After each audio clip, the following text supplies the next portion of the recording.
여호와 내 구원의 하나님이여, 내가 주야로 주 앞에서 부르짖었사오니 나의 기도가 주 앞에 이르게 하시며 나의 부르짖음에 주의 귀를 기울여 주소서.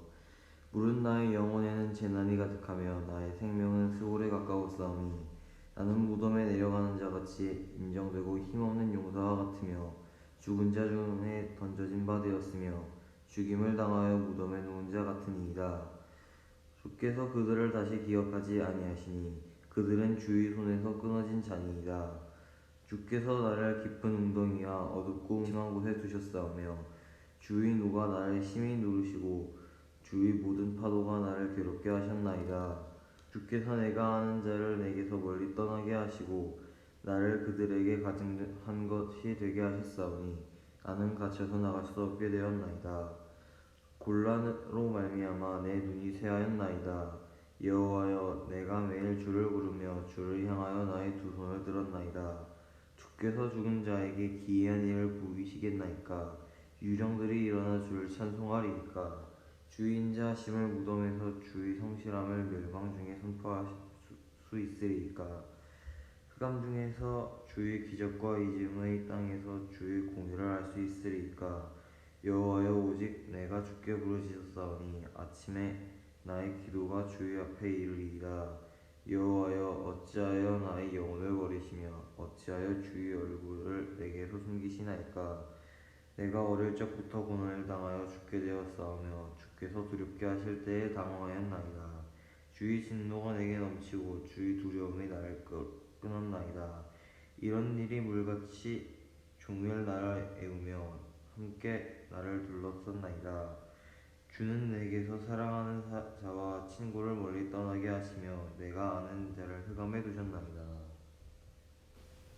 시편 88편이고 제목이 고라의 자손의 찬송시, 곧 에스라인 헤만의 마스길, 인도자를 따라 마할랏 르안못에 맞춘 노래, 이렇게 이름이 되어 있는데, 시편 전체를 통해서 가장 비관적이고, 그리고 하나님의 은혜라고는 찾아볼 수가 없는, 그리고 하나님의 백성으로서 희망을 갖고 있는 부분이 단 한 곳도 현실 세계에서는 보이지 않고 있는 암울한 현실을 얘기하고 있는 내용의 시여서 시편 전체에서 가장 비극적인 내용을 담고 있다, 그리고 가장 암울하다, 이렇게 얘기를 하는 시편 88편이기도 합니다. 하지만 이 부분에 있어서 우리가 들여다봐야 할 부분은 과연 믿음이 무엇인가, 이런 것을 생각을 해볼 때 우리의 눈에 보이는 것과 우리의 보이는 좋은 것, 우리들이 평소에 말하는 성공, 그리고 우리들이 평소에 말하고 있는 어려움에서 극복되어진 나의 삶의 모습, 내가 생각하거나 누가 보았을 때라도 남 보기에 그럴싸해 보이는 삶, 이런 것들이 새로이 제공되지 않으면 마치 하나님의 은혜가 나에게서 떠난 것처럼, 그리고 하나님께서는 이 세상에 있지 않은 것처럼, 이 시를 바라보면 여기 1절에서 이야기하고 있는 여호와 내 구원의 하나님이여, 내가 주야로 주 앞에서 부르짖었사오니 라고 이야기를 하면서 시작을 하지만, 뒤의 내용들은 그렇게 부르짖은 나의 기도의 내용에조차 귀를 기울여 주지 않으셨습니다. 나의 영혼에는 재난이 가득했고 나의 생명은 스올이라고 하는 지옥에, 무저갱이라고 하는 그 지옥 가운데에 가까이 내려가 있습니다. 다시 말하면 환하고 아름다운 모습, 하나님 앞에 희망적인 모습, 하나님이 나와 함께하고 있다라는 것조차도 느낄 수 없다라고 하는 그러한 이 시를 적은 그 작가의 마음이 여기 고스란히 다 녹아져 있는데, 이것을 보면 어느 한순간도 기쁜 것이 없고 성공된 것이 없고, 그래서 오직하면 이가 부르짖는 부분 중에 하나님한테 부르짖는 자들이 과연 사람이 하나님과 함께 있으면서 하나님에 대해서 그 하나님께서 나를 이렇게 도와주셨다라고 이야기하는 부분을 이야기를 해야 되는데, 그게 아니고 만약에 이 무덤에 내려가서 영혼이 없는 그런 사람 같다면은 나 같은 자를 그가 하나님에 대해서 이야기를 한들 찬송하는 그 부분이 살아있는 우리 생명들이 하나님께 감사합니다라는 찬송을 드려야 함에도 불구하고 유령들이 찬송을 부른다고 하면 세상 사람들이 어떻게 생각하겠습니까? 라고 이야기를 하고 있는, 지금 이 유령처럼 돼 있는 나의 이 상황인데도 불구하고 또 주의 인자하심을 찬송하는 것이 무덤에서만 하나님을 찬송하고 있다라고 한다면, 주의 성실하심을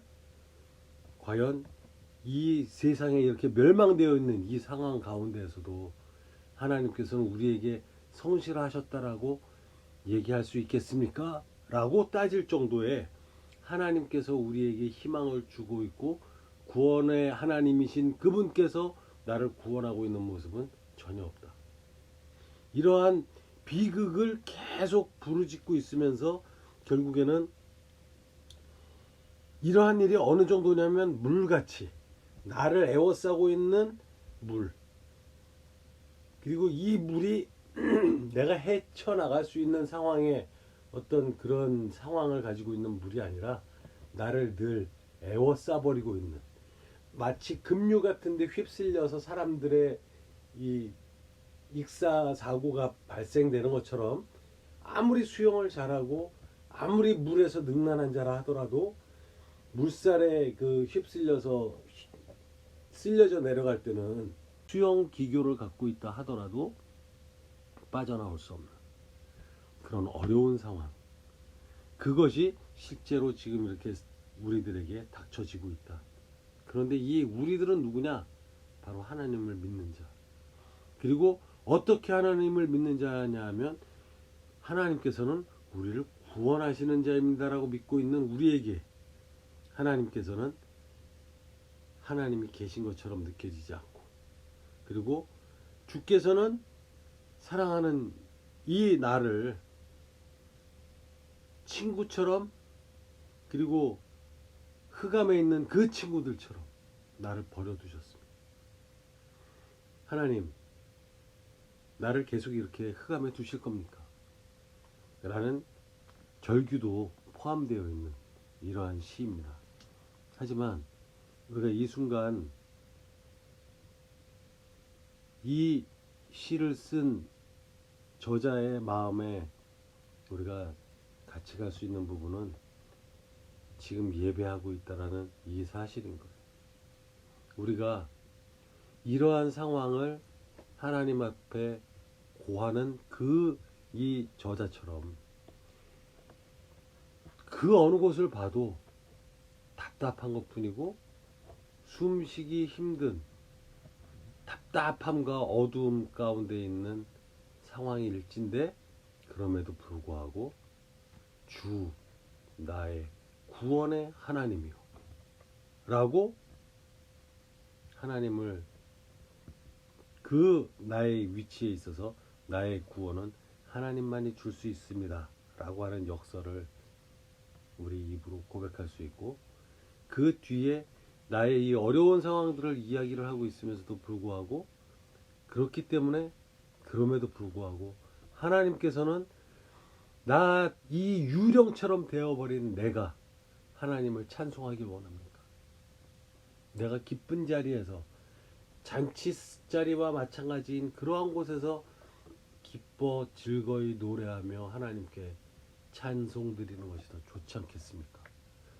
라는 이야기를 함으로써 내가 이 어둡고 힘든 상황에서 벗어날 수 있기를 하나님한테 구구절절히 아뢰고 있으면서도 지금 그 어느 말 하나도 하나님 여호와를 탓하거나 하나님이 무능하다라는 표현은 전혀 없는 믿음의 사람이라는 것을 우리는 볼 수가 있는 겁니다.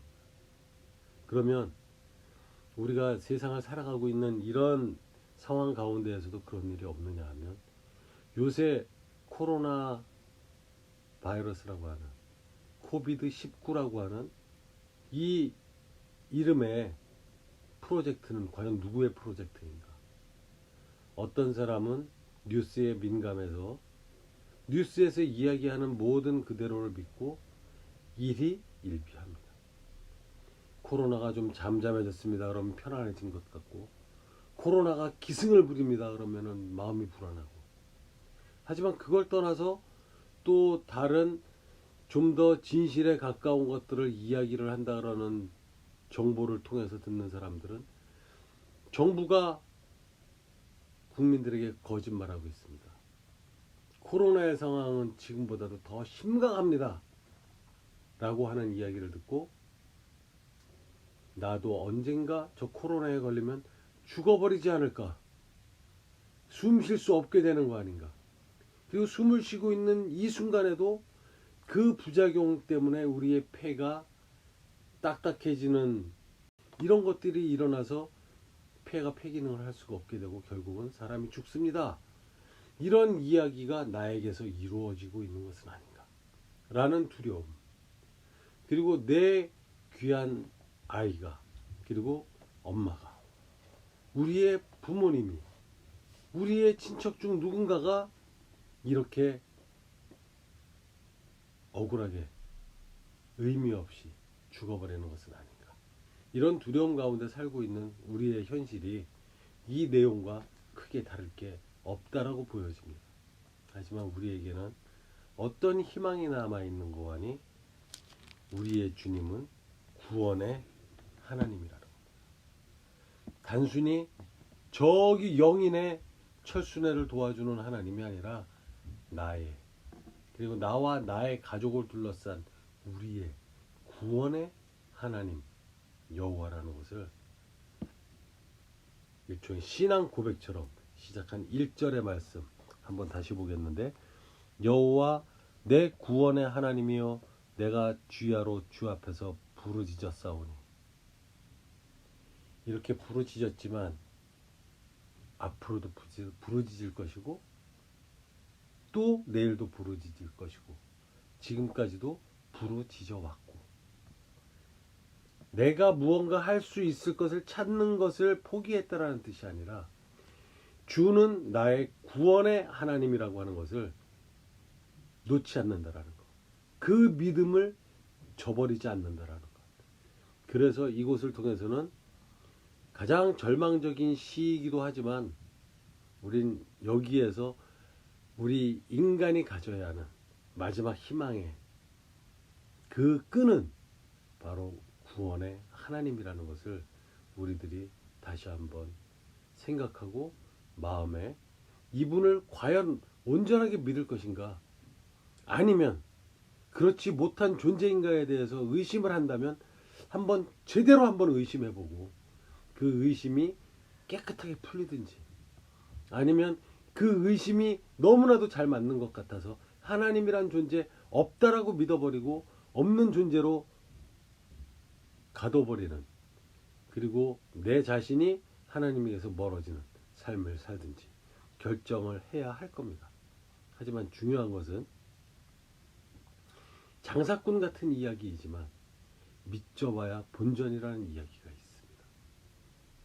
그것은 하나님이 있다고 믿다가 안 계셨을 때의 문제와 하나님은 안 계시다, 이 구원의 하나님은 우리를 구원하시는 분이 아니다라고 생각을 하고 아니다라고 믿어버리고 이 세상을 살아갔는데, 구원의 심판이 있는 그날 하나님이 나타나시면 어떡할 겁니까? 그래서 천박한 이야기 같지만 우린 믿져봐야 본전, 믿어야 하는 겁니다. 그리고 열심히 믿다 하나님이 안 계셨다 하여도 이 세상을 살 때 우리가 하나님의 가르침대로 살아왔고 그걸 통해서 남들에게 해를 끼치지 않고 잘 살았다면 이 세상을 아름답게 하는 하나의 작은 존재로서 이 세상의 흔적으로 남는다라는 것을 우리들은 기쁨으로 생각하며 살아가는 크리스찬이 될 수 있는 겁니다. 그래서 오늘 곤란으로 말미암아 눈이 쇠해지고 매일매일 여호와를 부르고 주를 향해서 나의 두 손을 들었지만 주께서는 죽은 자에게 기한 일을 보이시겠나이까?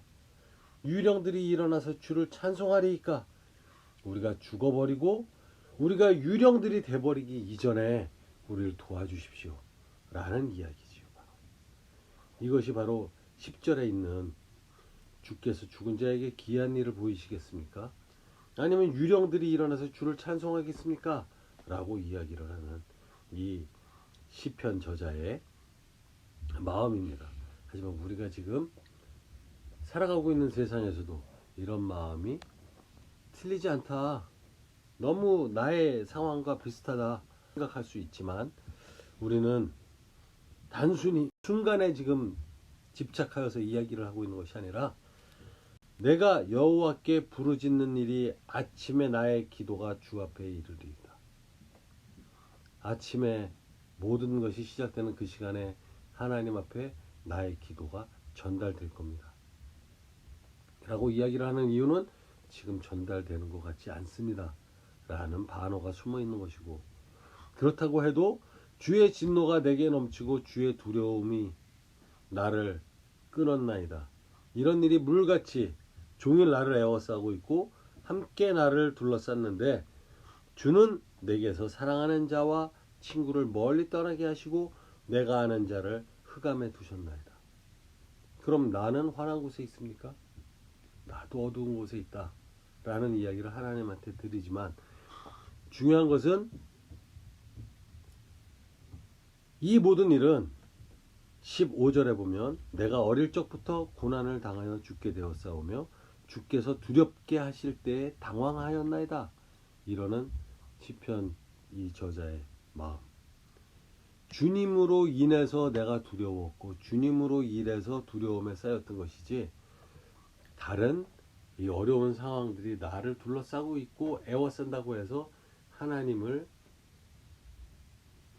모르는 자처럼 살 수 없는 나 자신이 결코 유령이 되어도 결코 내가 죽어도 하나님의 구원을 희망하며 사는 이 삶을 버리지 않겠습니다. 라는 고백이 사실은 들어있는 귀한 시편 88편이었습니다. 우리도 이 88편을 적었던 기자의 마음처럼 하나님을 배신하지 않고 하나님의 그 도우심과 구원하심을 어떠한 어려운 상황 가운데에서도 희망하며 살아가는 크리스찬들로 살아남으시기를 축원합니다.